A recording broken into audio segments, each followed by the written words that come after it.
بسم اللہ الرحمن الرحیم نحمدہ ونصلی علی رسولہ الکریم اما بعد۔ آج کا سوال ہے کہ میں جب بھی وضو کرتا ہوں تو وضو کے دوران یا وضو کے بعد میرے دانتوں سے خون جاری ہو جاتا ہے، تو کیا اس سے وضو ٹوٹتا ہے یا نہیں ٹوٹتا؟ تو سب سے پہلے تو اس مسئلے کی صورت کو سمجھیے۔ اس مسئلے کی دو صورتیں ہیں۔ پہلی صورت یہ ہے کہ بھائی جب بھی میں وضو کرتا ہوں، کوئی وضو کرنے کے لیے بیٹھ جاتا ہے، مسواک کرتا ہے یا کلو کرتا ہے تو تھوڑا سا خون دانتوں سے جاری ہو جاتا ہے، تو اس صورت میں تو دیکھیں گے وہ اپنی توک کو دیکھے گا۔ اس صورت میں آپ زمین پر توکے اور اپنی توک کو دیکھیں کہ اس میں توک کا اثر زیادہ ہے یعنی سفیدی زیادہ ہے، یا خون کا اثر زیادہ ہے یعنی سرخی زیادہ ہے۔ تو اگر توک کا اثر زیادہ ہے، سفیدی زیادہ ہے، تو آپ کا وضو نہیں ٹوٹا، وضو برقرار ہے۔ اور اگر توک کے بجائے خون کا اثر زیادہ ہے، سفیدی کے بجائے سرخی کا اثر زیادہ ہے، تو لہٰذا آپ کا وضو ٹوٹ گیا ہے، آپ دوبارہ وضو بنائیے۔ یہ ایک مسئلہ ہے اور ایک صورت ہے۔ دوسری صورت یہ ہے کہ آپ کے دانتوں سے خون مسلسل جاری ہو جائے،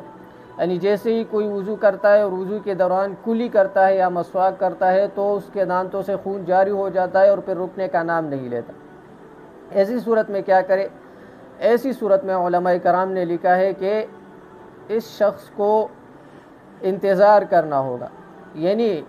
ایک نماز کا جو پورا وقت ہوتا ہے، اس پورے وقت میں اگر اس کو اتنا ٹائم مل جائے کہ جس میں یہ اپنا فرض نماز ادا کر سکے، تو اگر اس کو اتنا وقت مل گیا جس میں وہ اپنا فرض نماز ادا کر سکے، یعنی اتنے ٹائم کے لیے وہ خون رک گیا کہ وہ وضو کر کے اور فرض نماز ادا کر سکے، اتنے ٹائم کے لیے خون رک جاتا ہے، تو لہٰذا وہ رکے گا اس وقت تک جب تک خون نہ رک جائے، اور خون رکنے کے بعد فوراً وہ وضو کرے گا اور نماز پڑھے گا۔ دوسرا شخص ایسا ہو کہ اس کو اتنا وقت بھی نہیں مل رہا ہے کہ ایک نماز کا یہ جو پورا وقت ہے، اس پورے وقت میں اس کو اتنا ٹائم نہیں مل رہا ہے کہ اس ٹائم کے لیے وہ خون رک جائے اور وہ نماز پڑھ سکے، یعنی تھوڑا ٹائم بھی اس کو نہیں مل رہا ہے خون کے رکنے کا کہ اس میں وہ وضو کرے اور نماز پڑھے، تو چونکہ اس سے نماز قضا ہوتی ہے، تو ایسی صورت میں علماء کرام نے لکھا ہے کہ یہ شخص معذورین کے زمرے میں آئے گا، یہ شخص معذور سمجھا جائے گا، اور ایسی صورت میں یہ صرف ہر نماز کے لیے ایک دفعہ وضو کرے گا، اور اس وضو سے یہ اس وقت میں نماز چاہے تلاوت کرے، دوسرے وقت کے داخل ہونے تک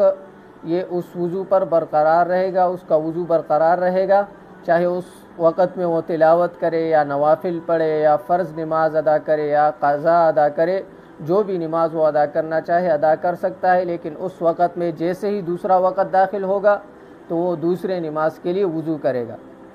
اور اگر یہ خون صرف کلی کرنے کی وجہ سے آتا ہو اور مسواک کرنے کی وجہ سے آتا ہو، تو اس کے بارے میں بھی علماء کرام نے لکھا ہے کہ اسے شخص کو چاہیے کہ وہ کلی کو اور مسواک کو نماز کی اوقات میں ترک کیا کرے، یعنی سب سے پہلے وضو کر لیا کرے بغیر کلی کے اور بغیر مسواک کے، اور اس کے بعد نماز پڑھا کرے۔ اگر اس کے بعد وہ وضو یعنی مسواک کر لے یا کلی کر لے تو کوئی حرج نہیں ہے، لیکن تاکہ وہ نماز کو وقت پر جماعت کے ساتھ پڑھ سکے، اس وجہ سے علماء کرام نے لکھا ہے کہ وہ اس صورت میں کلی کو اور مسواک کو ترک کر سکتا ہے تاکہ نماز کو جماعت کے ساتھ ادا کر سکے۔ اگر آپ کو بھی کوئی مسئلہ پیش آیا ہو جس کے بارے میں آپ قرآن و حدیث کی روشنی میں اس مسئلے کے معلومات کو چاہتے ہیں کہ یہ مسئلہ قرآن و حدیث کی روشنی میں اس مسئلے کا کیا حکم ہے، تو آپ ہم سے کمنٹ میں بھی آپ سوال کر سکتے ہیں، اور اسی طرح واٹس ایپ نمبر بھی آپ کو ڈسکرپشن میں مل جائے گا، اس میں بھی آپ سوال کر سکتے ہیں، اور آپ ہماری ویب سائٹ پر جا کر وہاں پر بھی اپنا سوال سبمٹ کر سکتے ہیں، اور انشاءاللہ العزیز آپ کو قرآن و حدیث کی روشنی میں اور علماء کرام کے صحیح اقوال کی روشنی میں آپ کو اس مسئلے کا جواب دیا جائے گا۔ جزاکم اللہ خیرا والسلام۔